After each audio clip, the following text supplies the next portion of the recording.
The method I think I use the most, is particularly for salads, is bone-in, skin-on chicken breasts. And I'm just gonna show you how I do it. Olive oil, salt and pepper. It's as easy as that. So, olive oil, salt and pepper. Lots of pepper. You want it to have lots of flavor. In the oven, 350 degrees for 35 to 40 minutes, and it comes out perfectly every time.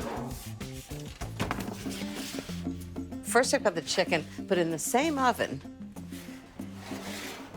I've cooked some bacon. And still in the same oven, I roasted some nuts. It's actually walnuts, cashews, and almonds. And I just roasted them for like 10 minutes. It really brings out the flavor. Okay, those are the components. Now we're gonna make the vinaigrette. So the first thing is olive oil. I need 2/3 of a cup of olive oil, 3 tablespoons of apple cider vinegar. Next thing is mustard. Give it a little heat. I love to add mustard to vinaigrette because it emulsifies it. 2 teaspoons of honey. Just a little bit of sweetness is nice. And then 1.5 teaspoons of salt. Want to have lots of flavor. 1/2 teaspoon of pepper. Give it a whisk. And that's the vinaigrette. I just kind of, with my hands, just do large shreds of chicken. The next thing is bacon. It's nice and cool now. And I'm just gonna dice it up. And next, I've got all kinds of lettuces to put in. I've got kale and frisee. Got them all washed and dried. And you want to be sure to spin dry them really well, because if they're wet, the vinaigrette won't stick to it. And the next thing is spinach. And I use baby spinach leaves. Just put it all in.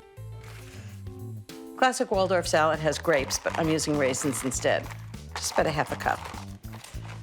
Okay, next is cheese. Use a really good sharp cheddar, about 1 cup. Next, the bacon and the chicken. Nice crisp red apple. If you're gonna make this a little in advance, do the apple last because you don't want it to turn brown. Okay, now of course, we need salt and pepper and the vinaigrette. One last ingredient, soft-boiled eggs. I'm just gonna cut them in quarters, and while I do, I'm gonna show you how I made them. I put 4 extra large eggs into a medium saucepan and covered them with tap water. Brought it to a full boil, then immediately turned off the heat. I let them sit in the water for exactly 4 minutes. Then I put them into a bowl of cold tap water for 2 minutes to cool. I like to put the eggs on top. I don't want to mix them in too much because you don't want them messed up.